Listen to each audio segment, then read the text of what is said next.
तो चलिए hot stocks में जो है चर्चा की शुरुआत करते हैं। सबसे पहले वोडाफोन आइडिया की खबर लेकर आते हैं यहाँ पे, क्योंकि देखिए रिजल्ट्स आए उसके बाद मैनेजमेंट की कमेंट्री को समझना भी बहुत ज़्यादा ज़रूरी हो जाता है।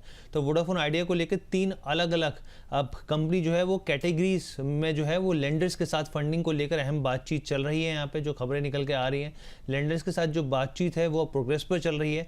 6,400 करोड़ जुटाए जाने की जो है वो कोशिशें हो रही हैं यहाँ पे। इसके अलावा 9,000 करोड़ के नेटवर्क जो ऑर्डर्स हैं वो भी दे चुकी है कंपनी। यहाँ पर अगले 3 साल में 45,000 करोड़ का कैपेक्स करने की योजना पर काम हो रहा है यहाँ पे। और साथ ही मैं आपको बता दूं यहाँ पे फंडिंग में करीब 3 मुख्य सोर्सेज रहने वाले हैं। एसबीआई की अगुवाई वाला जो पीएसयू बैंक कंसोर्शियम है, भारतीय प्राइवेट बैंक्स जो फॉरेन बैंक्स के जरिए जो होता है एक्सटर्नल कमर्शियल बोरोइंग यहाँ पर। और जो ये पूरी जानकारी निकल के आ रही है जो अभिजीत किशोर जी हैं सीईओ, उनकी तरफ से निकल के आ रही है। तो सबसे पहले राजेश जी मैं आपके पास ही आना चाहूँगा। अभी कल के सेशन में एक हल्की सी बढ़त रही थी सर यहाँ पे, आप किस तरीके से देख रहे हैं वोडाफोन आइडिया को? देखिए, चार्ट स्ट्रक्चर में जो हमने रैली देखी है उसके बाद साइडवेज टू डाउनवर्ड का ट्रेंड है। तो 2 लेवल पे मैं फोकस करूंगा, 12.50 रुपये और 11.50 रुपये। अगर इस रेंज में मिलता है तो हम 10 रुपये के स्टॉप लॉस के साथ पोजीशन बना सकते हैं। पर मैं बहुत ज़्यादा पॉजिटिव नहीं हूं जो मैं सोचूं कि 12 वाला काउंटर 20 हो जाएगा, 25 हो जाएगा, उस तरीके की मूव नहीं आएंगे। तो अगर आपको छोटे गेंस के लिए खेलना है तो आप सपोर्ट पे ले सकते हैं। अगर बहुत बड़े गेंस चाहते हैं तो अवॉइड कर दीजिए। चलिए, बहुत बड़े गेंस के लिए जो है वो अवॉइड कर सकते हैं यहाँ पे। अब मैं आऊँगा यहाँ पे एक बार लोकेश सर के पास। सर, गोदरेज कंज्यूमर प्रोडक्ट्स को लेकर मैं आपसे समझना चाह रहा हूँ सर, क्योंकि खबर जो निकल के आई है, जो कंपनी के मैनेजिंग डायरेक्टर थे यहाँ पर और चीफ एग्जीक्यूटिव ऑफिसर थे जो सुधीर सीतापति सर थे सर, उन्होंने रिज़ाइन दिया है। और हम लोग सब जानते हैं कि जब पहले HUL में आई थिंक ये थे और वहाँ पे वापस जब ये गोदरेज कंज्यूमर में आए बहुत ज़बरदस्त तेज़ी स्टॉक में रही थी सर। और आप जिस तरीके से एकदम सरप्राइज बेसिस पे एग्जिट किया है उन्होंने, हालांकि देखिए कंपनी की तरफ से जानकारी भी निकल के आई है कि जो कंपनी के जो करंट ग्रुप फाइनेंशियल ऑफिसर और CEO हैं यहाँ पर आसिफ मालबरी साहब जो हैं वो कंपनी को जो है एज अभी फिलहाल के लिए लीड करते हुए दिखेंगे यहाँ पर। सर, अगर बाजार में इस स्टॉक में आज के हिसाब से, इस खबर के हिसाब से गिरावट आती है तो क्या आप माने कि एक अपॉर्चुनिटी के तौर पर रहेगी, खरीदारी की जा सकती है यहाँ पर? हाँ, अगर गिरावट आता है तो गिरावट होने दें, मगर बाई करने की कोशिश ना करें। अच्छा, आप इसलिए मना कर रहा हूँ, कंपनी बुरी नहीं है, सेक्टर में कोई टेलविंड नहीं है। आप अगर एफएमसीजी सेक्टर देखेंगे 200 डे मूविंग एवरेज तोड़ चुका है। एफएमसीजी सेक्टर अगर चार्ट देखेंगे तो 200 वीक मूविंग एवरेज भी तोड़ रहा है। फुल 200 की बात कर रहा हूँ, राइट। तो पूरा सेक्टर में कोई मूवमेंट ज्यादा अच्छा नहीं है। कभी कभार नेस्ले और मैरिको थोड़ा बहुत चल जाते हैं, मगर पूरा सेक्टर अभी सही से नहीं चल रहा। तो मुझे नहीं लगता गोदरेज कंज्यूमर कोई एक्स्ट्रा 1-2 दिन का अप मूव आ सकता है टूटने के बाद, बट वो लेने की अपॉर्चुनिटी उसमें ना देखें। इसमें भी अगर ध्यान से देखेंगे वीकली 200 डे मूविंग एवरेज 1,100 रुपए में टूट चुका है गोदरेज सीपी में। एंड प्लस अगर आप 200 डे मूविंग एवरेज को सब देखते हैं तो 1,320 रुपए में ये टूट चुका है। तो मोटा मोटा अभी नो ट्रेड जोन में है। और यहाँ पर मैं कोशिश नहीं करूंगा, ना ही मैं अपने क्लाइंट्स को भी कभी सलाह दूंगा फॉर नियर टर्म। जब तक ये पूरा सेक्टर में अगर कोई अपमूव नहीं दिख रहा तो वैसे सेक्टर में पैसा लगाना पैसा फंसाने के टाइम होगा। मुझे लगता है फाइनेंस सेक्टर, फार्मा, केमिकल, इस जगह पे ज्यादा ध्यान देंगे तो ज्यादा पैसा बनेगा। और मुझे अच्छे से याद है जब सुधीर सर आए थे यहाँ पर इस कंपनी में तो एक दिन के अंदर 18 से 20% का स्पाइक आ गया था यहाँ पे, बहुत शानदार तेज़ी रही थी यहाँ पर। तो वो जो चीज़ है, चलिए अब सर की तरफ से यहाँ पे कहा है कि अगर गिरावट आए तो भी आपको बाय नहीं करना है, थोड़ा सा संभल के रहना है, क्योंकि ओवरऑल सेक्टर पर जो है इस तरह की स्थिति दिख रही है। दूसरा स्टॉक मैं MCX के ऊपर चर्चा करना चाहूँगा यहाँ पे। और MCX पे चर्चा मैं मुझे सर आपके साथ करना चाहूँगा। दरअसल सेबी का जो प्रस्ताव आया है वहाँ पे नॉन एग्री इंडेक्स डेरिवेटिव्स और नॉन कैश, खासतौर पर नॉन एग्री जो कमोडिटी है उसमें F&O में FPI की भागीदारी को लेकर जो है वो इस तरह की स्थिति है कि संभव होती दिख सकती है यहाँ पर। और कैश सेटल्ड कमोडिटी F&O में FPI हिस्सेदारी जो है 5 से 6% है फिलहाल के लिए। तो आप इस हिसाब से क्या देख रहे हैं सर? क्योंकि अगर ये क्लैरिटी इस पे होगी, आगे जो काम होता हुआ दिखेगा तो वॉल्यूम जाहिर सी बात है MCX के बढ़ते हुए दिखेंगे। कल भी एक तेजी रही, आज भी क्या हम लोग माने कि मोमेंटम और बढ़ता हुआ दिखेगा?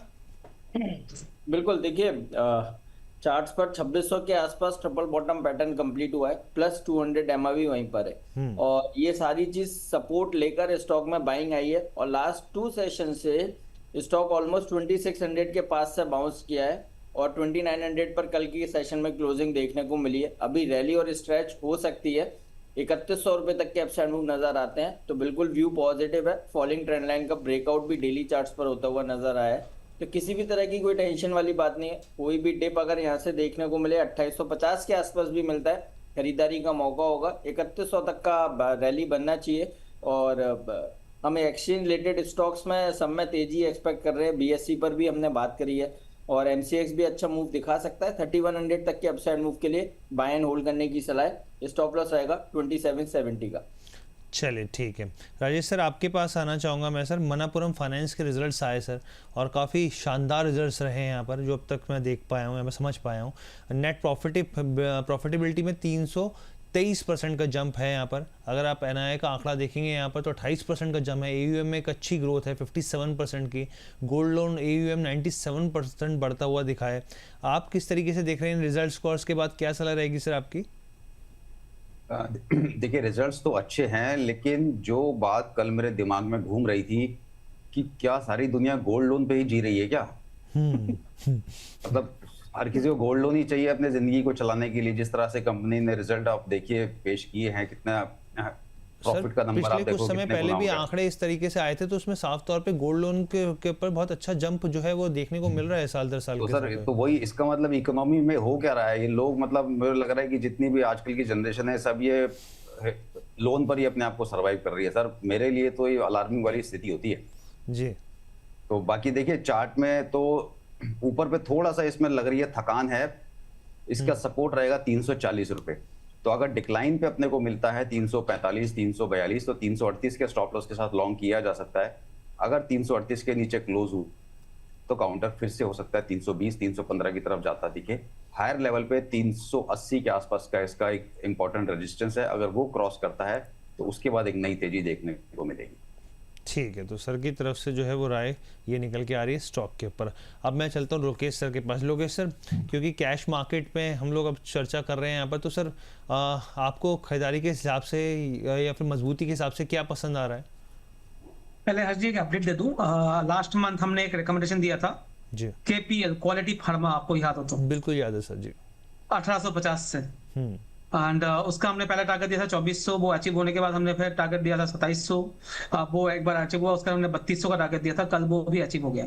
तो मतलब 1.5 महीने के अंदर 50% के करीब आपको रिटर्न जनरेट हो चुका है। एंड अभी भी मैं बेचने की सलाह नहीं दे रहा हूँ।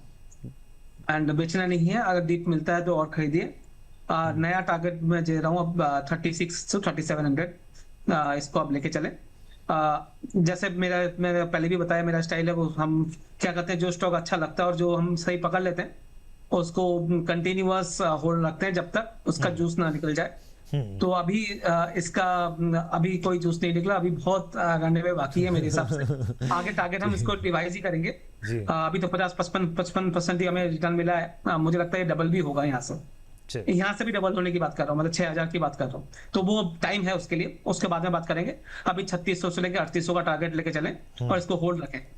मतलब जूस मिल रहा है और जूस को पी रहे हैं, और हेल्थ जो है, हेल्थ के साथ वेल्थ भी जो है बढ़ रही है, क्योंकि वेल्थ बढ़ेगी तो जाहिर सी बात है खुशी होगी, हेल्थ बढ़ती हुई दिखेगी। अभी भी सर मतलब डबल के टारगेट्स देख रहे हैं आप यहाँ से, हैं 6000। उसकी बात नहीं कर रहे हैं, बट अभी 3600 3700 ज्यादा होप करने से क्या होता है, बाद में एक्स्ट्रा बाइंग हो जाती है, एक्स्ट्रा कुछ हो जाता है। वैसा नहीं चाहिए, हम स्टेप बाय स्टेप चलेंगे।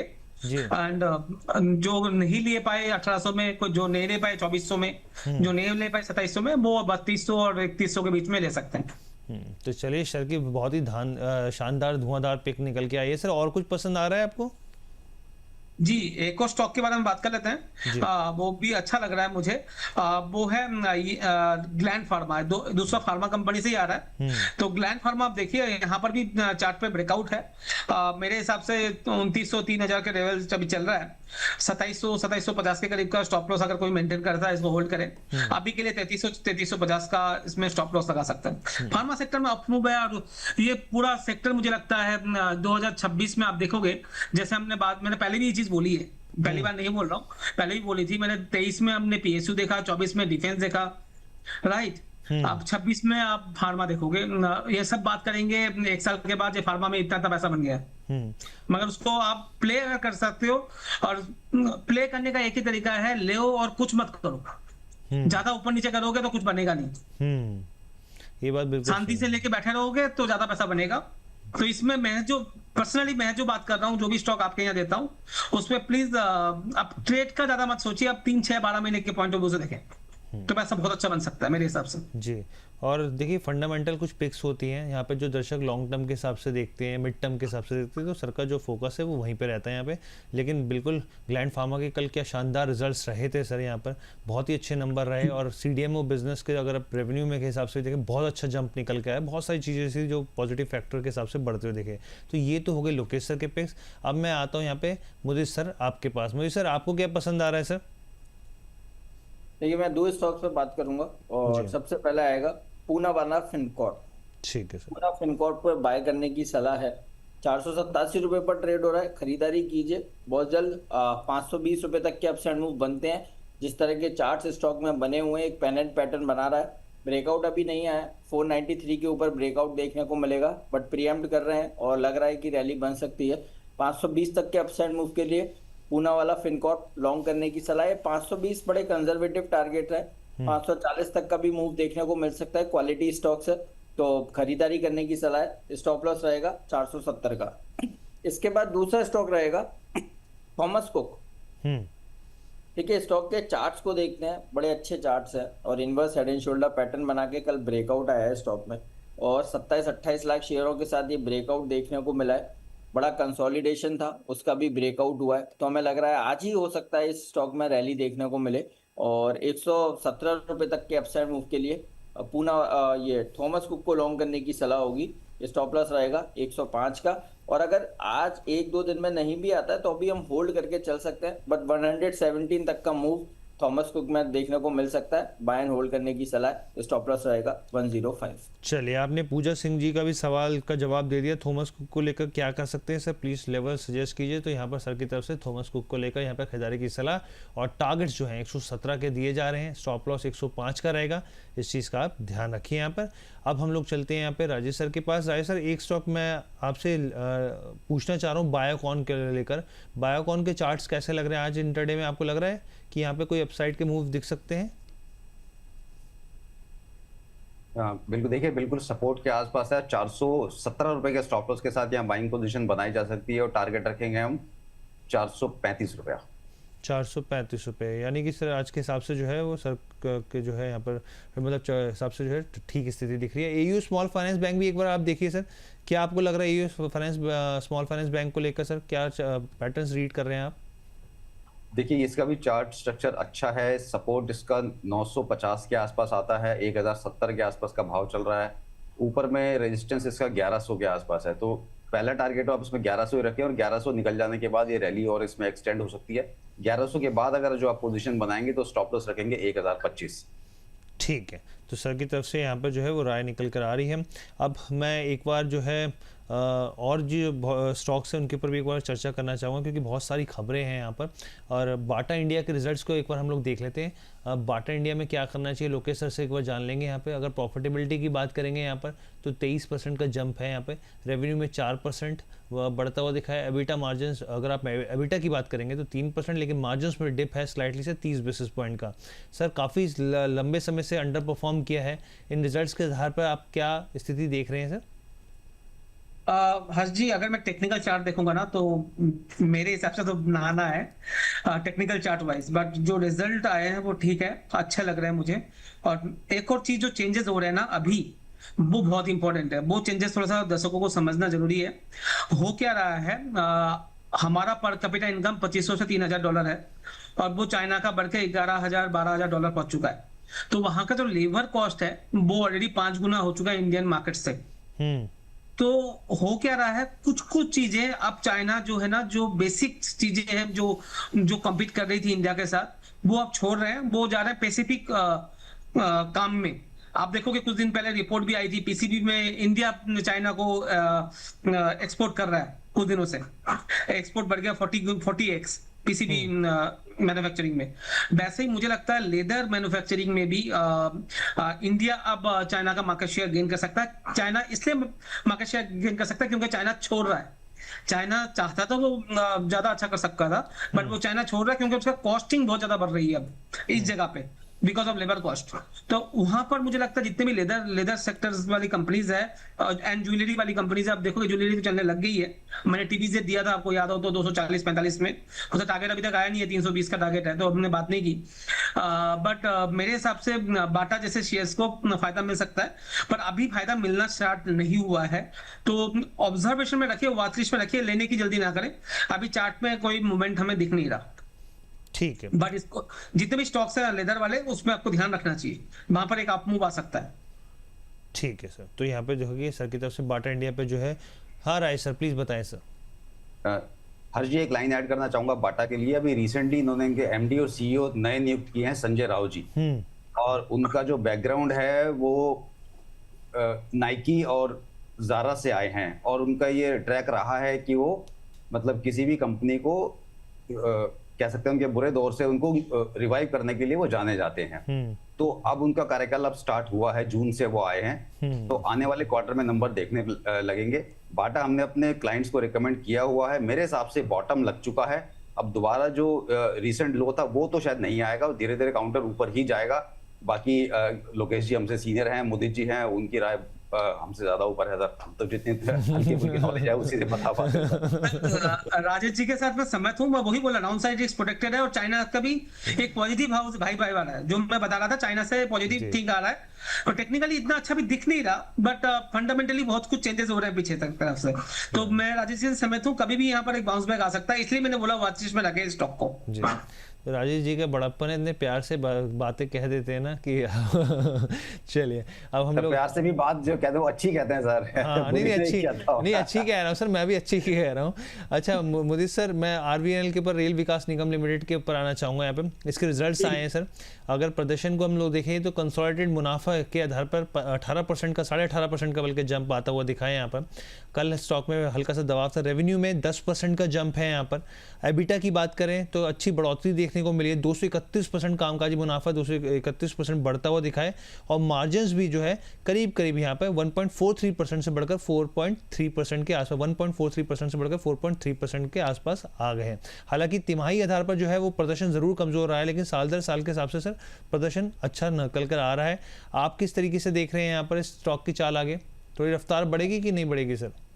देखिए, मैं इतना जरूर मानता हूँ, जो भी रिजल्ट आए हैं, जो भी नंबर से देखने को मिले हैं, ये सराहनीय हैं, बहुत अच्छे नंबर्स हैं। जब से पूरे सेक्टर ने, पूरी कंपनीज ने इतना आउट परफॉर्मेंस नहीं दिखाया, उसके बावजूद भी इस तरह के नंबर्स, तो मुझे तो ऐसा लगता है कि बहुत सोने पे सुहागा वाली बात हो गई है, क्योंकि चार्ट्स में भी लोअर लेवल पे अच्छे रिवर्सल्स आ रहे हैं, और ये रिजल्ट आए हैं तो मार्केट जरूर थम्स अप करना चाहिए।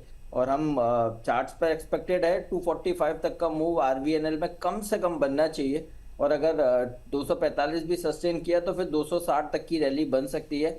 1 से 1.5 महीने के नज़रिए से रेलवे के सारे स्टॉक्स जिन्होंने अभी तक होल्ड करके चल रहे हैं, तो अब यहाँ पर एग्जिट नहीं करना, बेचना नहीं है, और कुछ खराब होने के लिए है नहीं है। तो ऐसा लगता है कि 1.5 महीने के अंदर कुछ अच्छा अपसाइड मूव बन सकता है, तो खरीदारी करके चल सकते हैं, और डे पाएगा तो बाइंग भी अपॉर्चुनिटी है। आरवीएनएल हमें 1.5 महीने के अंदर 260 रुपए तक का अपसाइड मूव दिखा सकता है, तो बिल्कुल बाय एंड होल्ड करने की सलाह है। स्टॉप लॉस रहेगा 218 का। अब इसके बाद एक राजेश सर, मैं आपसे सवाल लेना चाहूँगा। ये एक हमारे दर्शक हैं संजीत विश्वास जी, ये यूएस से जुड़ते हैं, और ये कह रहे हैं, रोज़ाना जुड़ते हैं हमारे साथ, कह रहे हैं कि I have Bharat gear 200 shares हैं इनके पास 136 के भाव पर।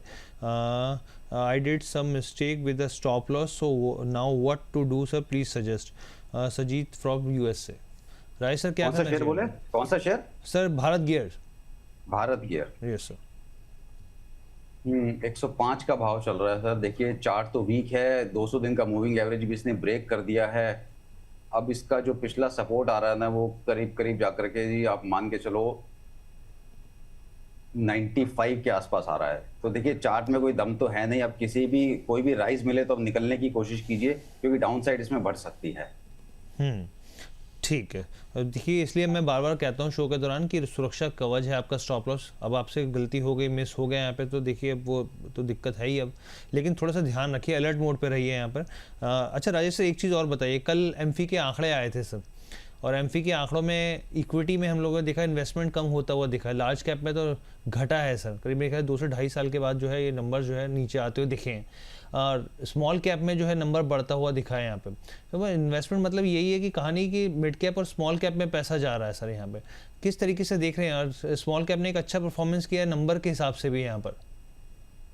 देखिए स्मॉल कैप और मिड कैप में जो स्टॉक्स है ना उसमें वैल्यू भी है, लार्ज कैप बहुत बड़े हो चुके हैं और उनका अगर उनका पी रेशियो देखोगे तो बहुत हाई लेवल पे चल रहा है। निफ्टी के जितने भी स्टॉक्स हैं अब उनका पी उठा करके देखो, किसी का 70 है, किसी का 100 चल रहा है। तो इतने पी के बाद वैल्यूएशन जस्टिफाई कैसे करोगे आप? तो वहां रिटर्न नहीं बनेगा, रिटर्न बनेगा ही मिड और स्मॉल कैप में। और आजकल का रिटेलर जो आज का निवेशक है ना वो भी जागरूक हो चुका है, उसको इतनी समझ आ गई कि पैसा कहाँ बन रहा है। और हमने देखा भी है कि स्मॉल कैप और मिड कैप में ही पैसा बना है। म्यूचुअल फंड में जो लोग भी पैसा लगा रहे हैं उनका पिछला 1 साल का रिटर्न उठा करके देखो, बहुत अच्छा रिटर्न है। चाहे मार्केट ने रिटर्न ना दिया हो लेकिन म्यूचुअल फंड में पैसा बना है जो लोग एसआईपी कर रहे हैं या जिन्होंने लोअर लेवल पे लमसम लगाया। तो ये तो ट्रेंड है, ये तो चलता ही रहेगा। और क्योंकि अब बाजार ऑलरेडी गिर चुका है, अब जब बाजार में रैली बनेगी तो ये और ज्यादा आपको आउट परफॉर्म करते हुए दिखेंगे। तो बिल्कुल ठीक है। और जिस तरह से आप कह रहे हैं कि जो नंबर जो थोड़ा कम आ रहा है कि एसआईपीज वगैरह का, तो मेरे हिसाब से ये अच्छा है, ये होना चाहिए। जब वहां पे अपने को ब्रेक डाउन दिखेगा ना कि भाई अब एसआईपी में पैसा कम जा रहा है, तभी मार्केट चलना शुरू करेगा, देख लीजिएगा। चलिए बहुत अच्छी बात है यहाँ पर। और हमने देखा भी पिछले हफ्ते में 3 बार नए life high small cap index को अगर आप उठा के देखेंगे तो वो आपको ज़रूर देखने को मिलेगा यहाँ पर। लोकेश सर, एक हमारे दर्शक हैं, अच्छा वो E2E नेटवर्क्स के ऊपर पूछना चाह रहे हैं। राजू जी ये कह रहे हैं कि आज खरीद सकते हैं हम E2E नेटवर्क? खरीद तो आ सकते हैं अगर सर्किट ना लगे, नंबर 1। नंबर 2, आपका हॉराइजन 6 से 12 महीने का होना चाहिए। अगर आप देखेंगे कंटिन्यूअस से चल रहा है स्टॉक, अगर आप 1 महीने का भी चार्ट देखेंगे तो 500 से मुझे लगता है 620 हुआ है, और कंटिन्यूअस रोज का 4-5% का इसमें अप मूव आ रहा है।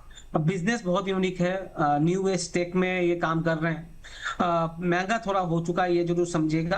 तो आपका व्यू पॉइंट तो थोड़ा सा 6-12 महीने का होना चाहिए, नहीं तो कभी भी ये 50-60 पॉइंट टूट सकता है। मतलब अगर 624-25 चल रहा है, कभी भी ये 560, 550-60 आ सकता है, ये दिमाग में जरूर रखिएगा।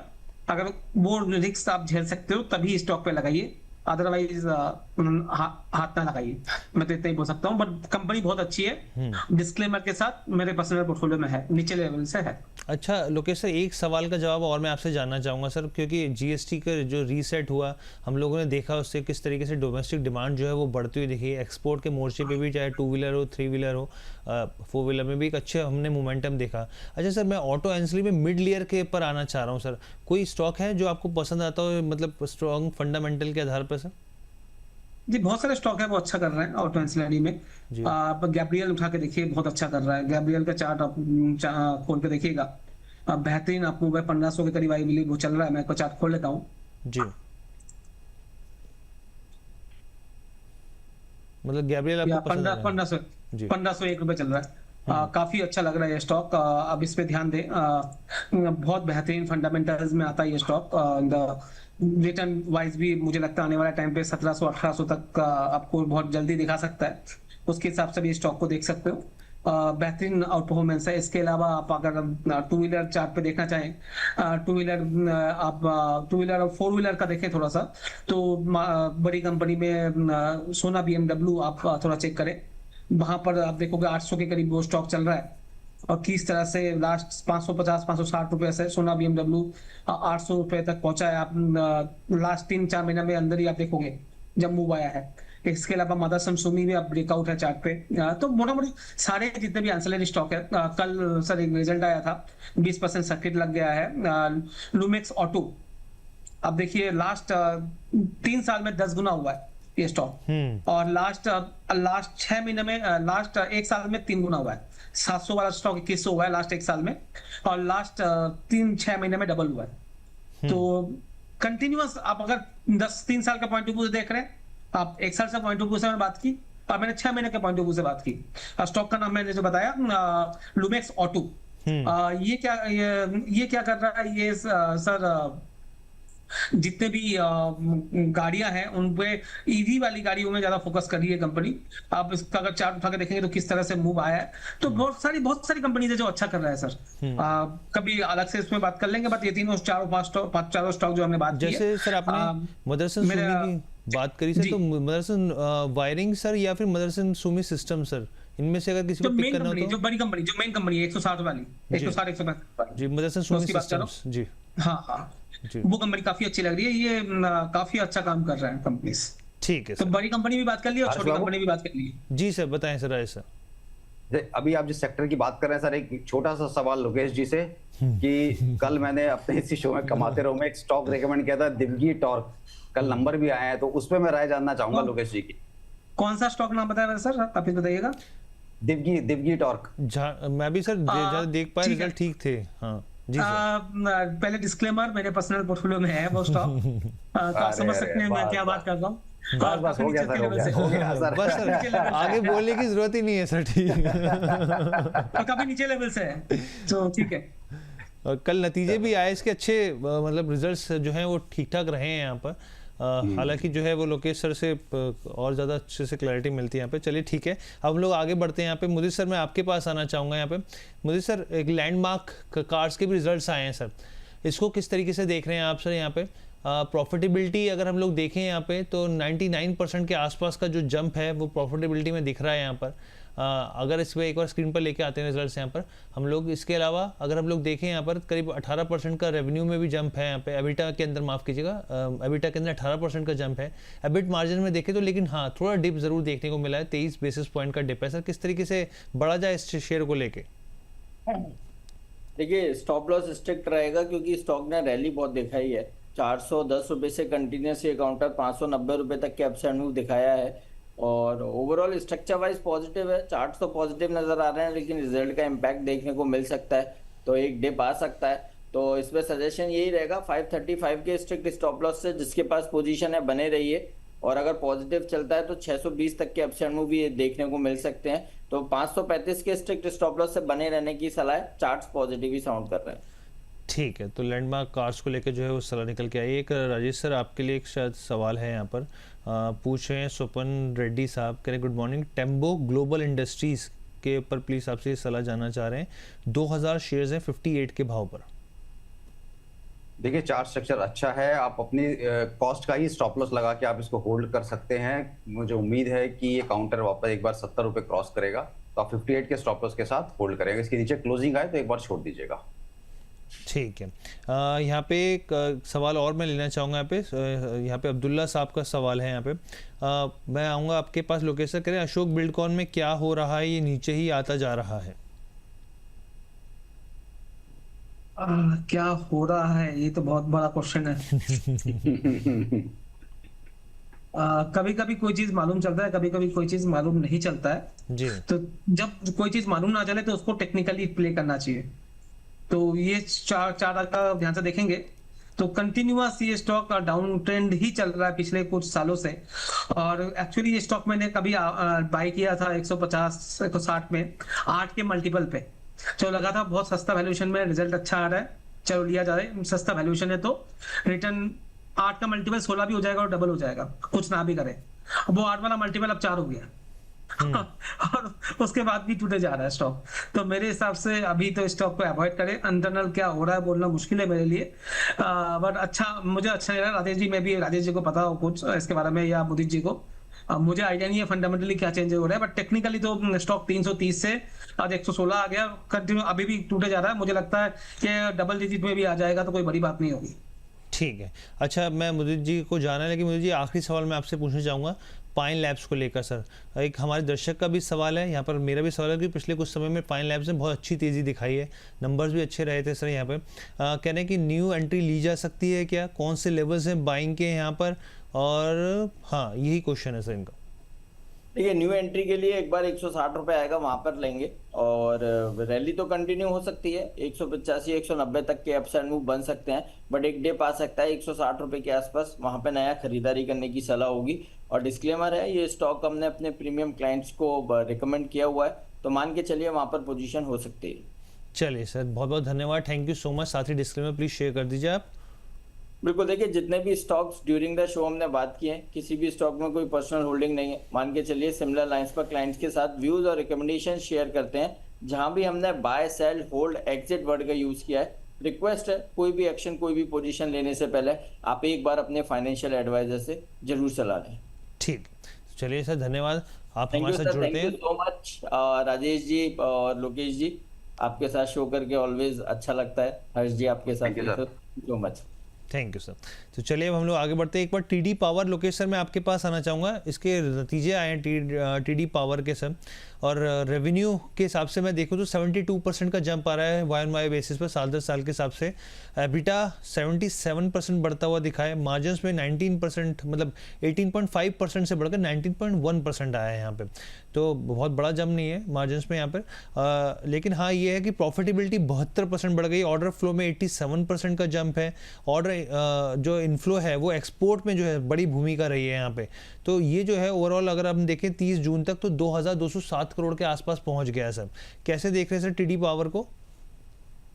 बेहतरीन कंपनी है, बेहतरीन जगह पे खड़ी है, सबसे अच्छी बात यह है। जगह पे क्यों खड़ी है, ये डेटा सेंटर का जो थीम है उसमें एक बड़ा प्लेयर टीडी पावर उभर के आ रहा है, और मेरे हिसाब से इनके पास इतना ऑर्डर बुक है जो आने वाले 3 साल तक ये काम करते रहेंगे, और नया ऑर्डर ना मिले तो भी ये प्रॉफिटेबल बहुत अच्छा बनता रहेगा।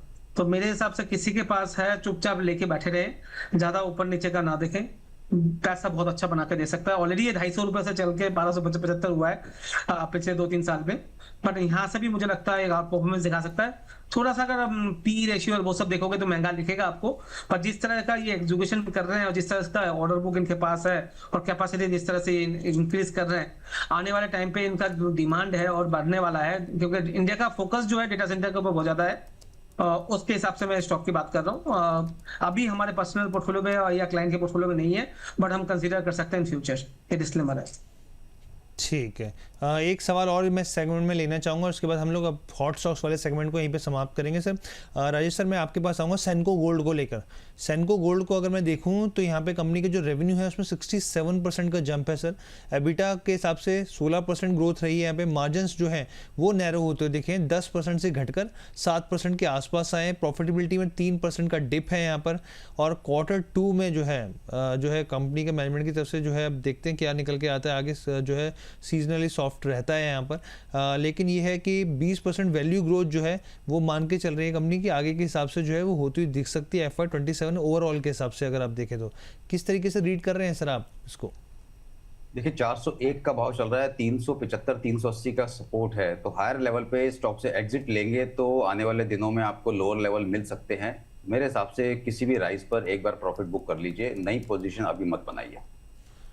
ठीक है, तो यहाँ पे सर की तरफ से राय निकल के आ रही है। अब हम लोग जो है फिलहाल इस सेगमेंट को रोकते हैं, लेकिन तमाम दर्शक हमारे साथ बने रहिए।